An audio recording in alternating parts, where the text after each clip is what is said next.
월에 100만 원만이라도 아무 일도 하지 않고 들어온다면 얼마나 좋을까요? 여러분들은 월에 100만 원 정도 아무 일도 하지 않고 들어오는 거 뭐라고 생각하세요? 그쵸? 부동산 월세가 떠오르지 않으세요? 저도 그랬었어요. 저도 장기적으로 바라봐야 되는 방향은 부동산 월세를 받는 것이라고 생각을 합니다.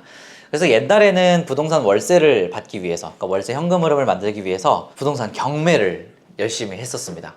제가 처음에 했던 거는 뭐냐면 이 경매로 소자본으로 집을 하나를 낙찰을 받아서 여기를 월세 세팅을 해서 여기에서 한 20만 원 정도가 남게 하는 거예요. 그래서 월에 300만 원을 만들려면 이거 몇 번만 반복하면 돼요. 네, 이거를 한 15번 정도 반복을 해가지고 15개에서 월세를 받으면 내가 월에 300만 원이 들어오니까 아무 일도 하지 않아도 월에 300만 원씩 들어오니까 내가 그냥 원하는 거 하면서 내 삶을 살 수 있지 않을까, 이런 식으로 생각을 해서 부동산 경매로 이 월세 받는 삶을 살아보자 라고 하면서 열심히 입찰을 하러 돌아다녔습니다. 입찰이라는 거는 법원에 가서 나 이거 매물 살래? 라고 이야기를 하는 거예요. 근데 그 입찰을 한 사람들 중에 가장 높은 금액을 적어낸 사람이 이기게 되는데 저는 거기에서 항상 떨어졌었어요. 몇 번의 시도를 해봤냐면 거의 30번이 넘는 시도를 해봤던 것 같아요. 여러분 입찰 한 번이라도 해보신 분들은 이게 얼마나 열심히 한 건지 아실 수 있을 거예요. 30번이 넘는 시도 동안에 한 건도 낙찰받지 못했었습니다. 그래서 저는 그거를 실패라고 개인적으로는 정의를 했어요. 부동산으로 월세 현금 흐름을 만들어 보겠다, 그것도 경매로 현금 흐름을 만들어 보겠다라는 저만의 어떤 계획에서 열심히 했는데도 불구하고 실패를 맛보다 보니까 이제 다른 분야로 넘어가야겠다라는 생각이 들더라고요. 근데 제가 하고 싶었던 건 뭐냐면 내가 일을 하면 안 돼요. 내가 일을 하지 않고 100만 원 이상의 수익이 벌려야 돼요. 내가 일을 안 하는데 막 5만 원씩만 벌리면 안 돼요. 이런 구조가 뭐가 있을까 찾다 보니까 그때 처음에 제 눈에 들어왔던 건 에어비앤비였었어요. 그때까지만 해도 에어비앤비가 합법으로 외국인 도시민박업을 내가지고 운영할 수 있다 이런 거를 저는 전혀 몰랐었어요. 1년 8개월 전이거든요, 불과. 전혀 몰랐었어가지고 그때 그냥 에어비앤비는 불법인 줄 알고 있었습니다. 그래서 에어비앤비는 불법이라서 안 되지 하고 넘기고 대체안을 찾다가 어떻게 하면은 나 대신에 공간이 대신 일하면서 돈을 벌어주고 경매처럼 적은 소자본으로도 할 수 있을까, 그런 분야가 뭐가 있을까 고민하다가 결국에 찾게 된 것이 쉐어하우스였습니다. 이 쉐어하우스는 되게 소자본 한 2천만 원 이하의 돈으로 약 월에 한 100만 원 정도의 현금 흐름을 순수익을 만들 수 있는 그런 구조의 사업이었었어요. 요즘엔 부업이라고도 많이 표현을 하는데, 근데 여러분 제가 쉐어하우스 이거 해가지고 얼마 벌었을까요? 한 두세 달 정도 만에 150만 원에서 200만 원 정도의 현금 흐름을 그때 만들어냈습니다. 여러분 어때요? 한 세 달 정도 만에 150만 원에서 200만 원 정도의 현금 흐름을 만들었다. 어떻게 느껴지세요? 되게 좋죠? 그죠? 세 달 안에 150만 원씩 나한테 따박따박 들어온다고 생각해보세요. 되게 좋잖아요. 자, 근데 제가 여러분 잘 아시겠지만 지금 뭐 하고 있죠? 지금? 그렇죠? 저는 쉐어하우스보다 삼삼엠투를 훨씬 많이 하고 있어요. 그리고 여러분들에게 이 채널을 통해서 어떤 걸 추천을 드리고 있나요? 삼삼엠투를 추천을 드리고 있죠. 왜 저는 처음에 쉐어하우스로 성과가 나왔음에도 불구하고, 제가 삼삼엠투를 시작한 지는 1년밖에 되지 않았음에도 불구하고 삼삼엠투에 공격적으로 투자했는지, 그리고 왜 여러분들에게 계속 삼삼엠투를 추천을 드리는 것인지, 오늘 그 이유에 대해서 두 가지 관점으로 말씀을 드릴 건데, 첫 번째는 초보자라는 관점에서, 그리고 두 번째는 효율이라는 관점에서 한번 여러분들께 오늘 말씀드려 보도록 하겠습니다. 자, 왜 다른 사업들에 비해서, 특히나 쉐어하우스, 에어비앤비, 파티룸에 비해서 삼삼엠투가 초보자가 시작하기에 가장 효율적인 사업인지를 오늘 4가지 파트로 나눠서 설명을 드릴 텐데요. 첫 번째는 내가 이 사업들을 하면서 시장 조사를 처음에 해야 될 텐데 그게 얼마나 어려운지, 시장조사 난이도, 그리고 초기 자금이 얼마나 많이 들어가는지, 얼마나 또 적게 들어가는지, 그런 초기 자금, 그리고 내가 이거를 실제로 부동산 계약을 하고 여기를 예쁘게 안을 꾸며야 될 거 아니에요. 그 꾸미는 거를 오픈이라고 표현을 하죠. 그 오픈할 때, 세팅을 할 때 얼마나 난이도가 높은지 낮은지, 그리고 결국에 예약이 들어오게 하려면 내가 어느 정도 마케팅을 해줘야 되는데 그 마케팅의 난이도가 얼마나 높은지 낮은지, 그 부분에 대해서 4가지로 나눠가지고 한번 설명을 해드려 보겠습니다. 자, 일단 첫 번째 시장조사 난이도 한번 볼까요? 시장조사라는 게 뭐냐면 매출조사라고 봐도 돼요. 사실 매출조사, 내가 이 지역에서, 이 지점에서 사업을 영위하게 된다면 얼마를 벌 수 있는가, 그 부분을 꼭 체크를 해봐야 되잖아요. 그죠? 그 다음에 매출 조사뿐만이 아니라 내가 거기서 그 정도의 수익을 벌 수 있다면 그 수익이 얼마나 안정적으로 벌릴 것이냐, 그런 예약률 조사까지도 해봐야겠죠. 그런 시장 조사를 할 수 있는 난이도를 얘기하는 거예요. 에어비앤비는 시장 조사 난이도가 어떨까요? 되게 쉽습니다. 난이도 하. 왜요? 에어비앤비는 어플이 있어요. 그래서 그냥 에어비앤비 어플에 들어가서 달력 보면 돼요. 쉐어하우스는 어때요? 쉐어하우스는 되게 어려워요. 왜냐면 쉐어하우스만의 플랫폼이 없어요. 그래서 쉐어하우스 어떻게 조사해야 되냐면 네이버 지도에다가 쉐어하우스라고 친 다음에 다 전화를 해서 물어봐야 됩니다. 전화해서 공실 몇 개냐고 물어보고 1인실, 2인실 금액 얼마냐고 물어보고 이런 식으로 연기하면서 물어봐야 돼요. 아, 제가 살 건 아니고 저희 딸이 살 건데요 이러면서 물어봐야 되고요. 또 고방이라는 플랫폼에 들어가가지고 피터팬이라는 플랫폼에 들어가서 다 하나씩 조사를 해봐야 되는 게 이 쉐어하우스의 시장 조사예요. 어때요? 어렵죠, 그죠? 파티룸은 어때요? 파티룸은 난이도가 중이라고 볼 수 있을 것 같아요. 왜 중이냐? 얘도 동일하게 플랫폼이 있긴 있습니다. 스페이스 클라우드라는 플랫폼이 있는데 스페이스 클라우드에서 우리 에어비앤비나 33M2처럼 딱 예쁘게 달력 모양으로 나오지가 않아요. 그래서 그거를 하나하나씩 다 클릭해서 봐야 돼요. 클릭해서 시간대별로 매번 조사를 해야 되기 때문에 이게 예약이 되어 있다 안 되어 있다는 여기에 나오긴 하지만 그 조사를 하는 과정이 좀 시간이 오래 걸린다. 그것 때문에 중이라고 표현을 해보겠습니다. 그 다음에 33M2는 난이도가 낮죠. 왜요? 에어비앤비랑 똑같은 거예요. 33M2는 33M2라는 플랫폼이 있기 때문에 거기서 그냥 계약 시작하기 눌러가지고 예약된 달력 내역을 보면 여기 이렇게 나오는 것처럼 예약된 달력 내역을 보면 그냥 언제는 차 있고 언제는 안 차 있는지가 바로 나오잖아요. 그래서 조사하기가 쉽다. 그럼 이것만 봤을 때는 일단 에어비앤비와 33M2에 1점씩 줄 수가 있겠죠. 어떤 관점에서 봤을 때? 초보자가 효율적으로 오픈하는 관점에서 봤을 때, 그죠? 자, 그 다음에 초기 자금을 한번 보자고요. 지난 영상 보셔서 아시죠? 이제 불법 에어비앤비는 다 어떻게 된다? 다 사라지게 된다. 그래서 합법 기준으로 해서 말씀을 드릴게요. 합법 기준으로 해서 보증금 제외를 하고, 자, 이거 보증금 제외합니다. 왜냐면 보증금은 너무나 다르기 때문에 보증금 제외하고 에어비앤비는 한 600만 원 정도가 들어가요. 그러니까 그 안에 내부 인테리어를 하고 시설 집기류들을 집어넣고 이런 것들이 600만 원 정도가 들어가고 이제 많게는 한 800만 원 정도도 이제 들어가게 됩니다. 인테리어를 좀 예쁘게 한다는 가정 하에요. 근데 이 600만 원, 800만 원을 드리는 게 되게 순탄하게 맡긴 다음에 하는 게 아니라 자기가 개고생을 해서 이 정도 금액이라는 거예요. 쉐어하우스 같은 경우에도 에어비앤비랑 비슷해요. 한 600만 원 정도가 들어가고 많이 들면 800만 원 정도까지도 들어갑니다. 왜냐면 에어비앤비나 쉐어하우스나 대부분 방이 2개 이상인 곳에서 하기 때문이에요. 에어비앤비는 2룸 이상에서 하게 되고요. 쉐어하우스는 3룸 이상에서 하게 되는데 에어비앤비는 좀 예쁘게 꾸며야 되니까 이 정도 금액이 드는 거고 방이 하나가 늘어나더라도 좀 가성비 있게 꾸밀 수도 있으니까 이제 이 정도 똑같이 맞춰지는 거예요. 자, 파티룸은 얼마나 들까요? 파티룸도 거의 사실 비슷하긴 한데 그냥 1000만 원 이하라고 보시면 됩니다. 자, 왜 그러냐면 파티룸은 도배, 장판 같은 것들 또 시공이 들어갈 수도 있고요. 그리고 시공이 들어간다면 내가 직접 할 수가 없죠. 업자분을 불러야 되기 때문에 그렇습니다. 그리고 파티룸에는 여러 가지 집기류들을 구비를 해둬야 되고 예쁜 인테리어로 꾸며놔야 손님들이 들어오겠죠. 그렇기 때문에 파티룸은 1000만 원 이하다. 이 정도로만 알아두시면 될 것 같아요. 근데 33M2 얼마가 들까요?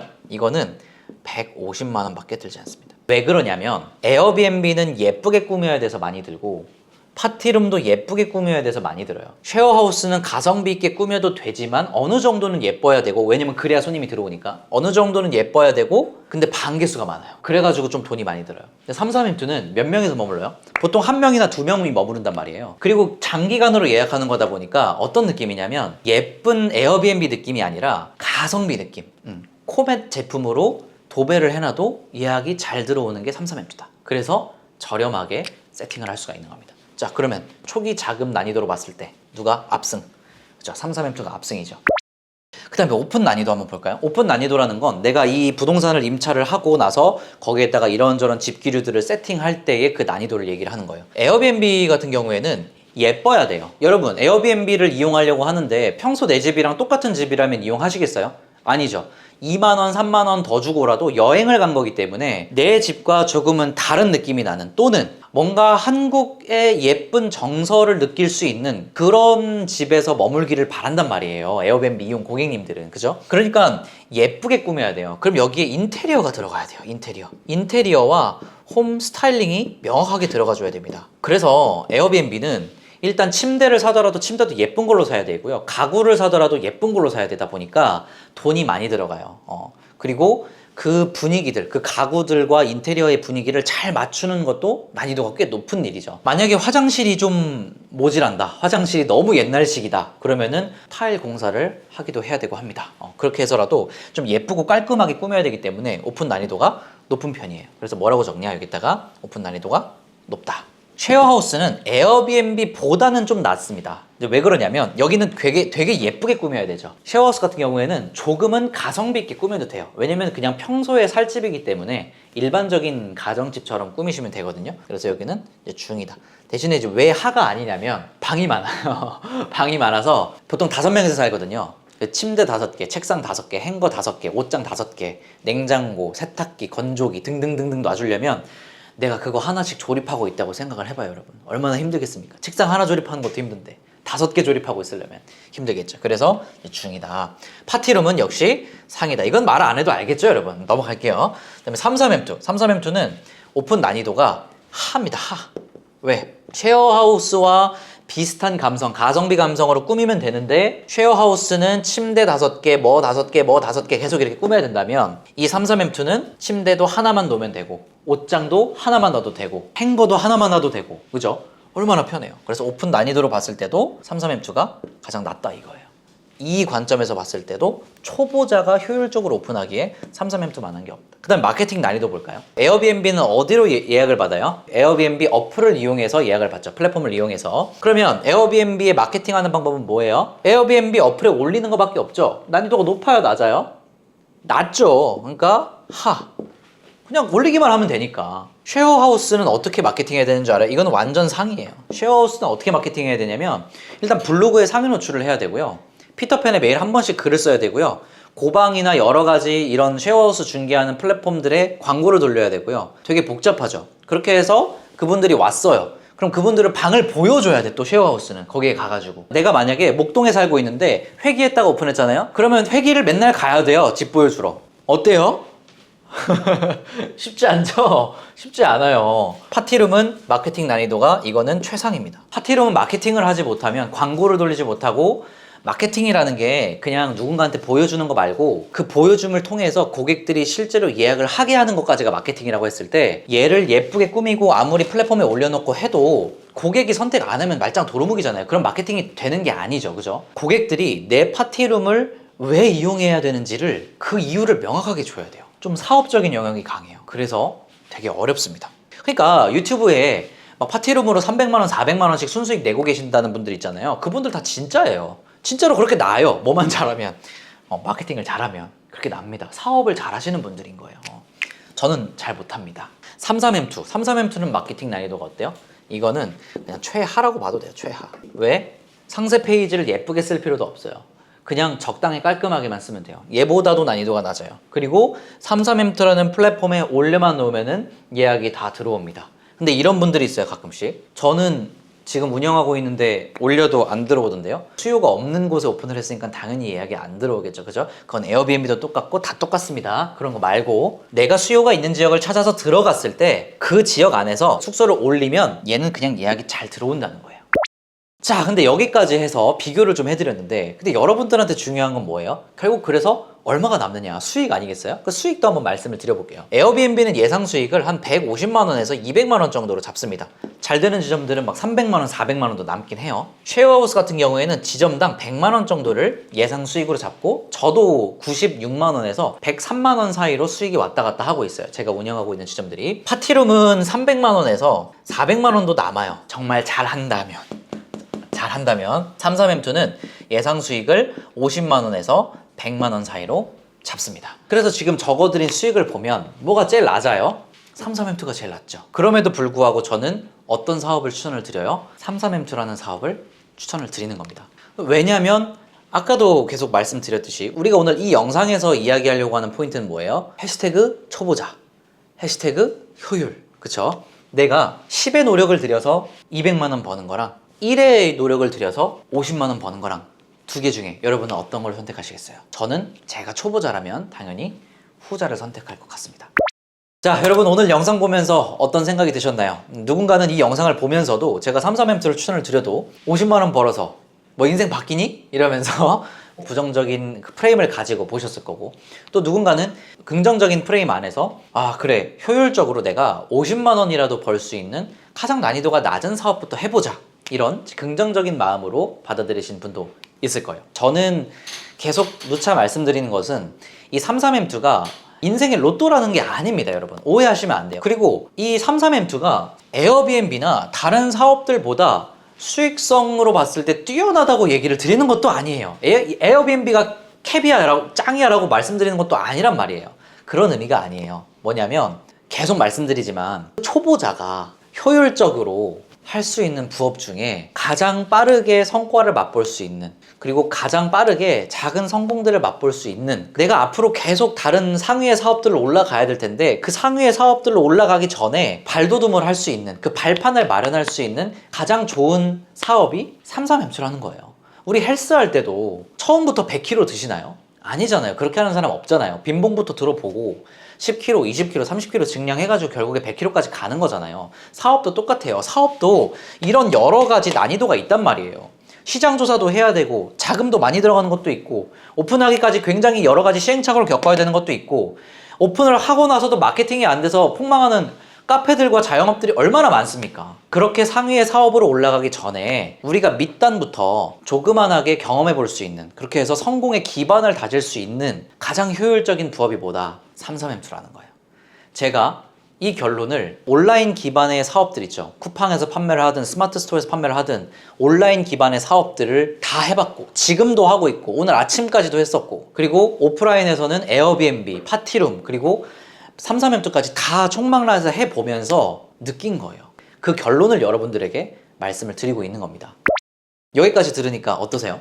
이렇게 말씀을 드리니까 33M2 한번 시도해보고 싶지 않으세요? 월 현금 흐름을 만들기 위해서 33M2를 해보고 싶으셨던 분들, 또는 33M2에 대해서 처음 들어보시지만 이 영상을 보고 나 한번 저거 해봐야겠다 라고 생각 드시는 분 계시죠? 그런 분들을 위해서 라이브를 통해 소통하는 시간을 가져보려고 합니다. 9월 22일 오후 9시부터 오후 11시까지 딱 하루만 진행이 될 거고요. 녹화본은 제공되지 않으니까 여러분 꼭 그 시간에 오셔가지고 저랑 소통하길 바랍니다. 라이브에서는 33M2를 창업하는 방법에 대해서 1부터 10까지 전부 다 여러분에게 알려드릴 거고요. 그 다음에 평소에 유튜브 채널에 자주 올라왔던 댓글에 대해서 답변을 드리도록 하겠습니다. 또한 그 라이브다 보니까 여러분들이 바로 라이브 챗으로 채팅을 써주시면은 제가 그 채팅에 대해서도 개개인의 상황에 맞게 답변을 또 드려보도록 하겠습니다. 또한 마지막으로 여러분 두려우시잖아요. 진짜 이거 나도 해도 될까? 나도 될까? 이런 생각들 가지고 계시잖아요. 그래서 최근에 33M2 오픈하셔서 성공하신 분들의 사례들, 생생하고 뜨끈한 사례들을 여러분들에게 소개해 드리려고 하니까요. 여러분 꼭 라이브 참여하셔가지고 좋은 정보 많이 얻어가시고 라이브를 통해서 잘 배우셔서 여러분 33M2 창업 성공하셔가지고 저와 함께 33M2를 통해서 성공의 기반을 다져갔으면 좋겠습니다. 네, 오늘 영상 시청해주셔서 감사드리고요. 9월 22일 오후 9시에 뵙겠습니다. 감사합니다.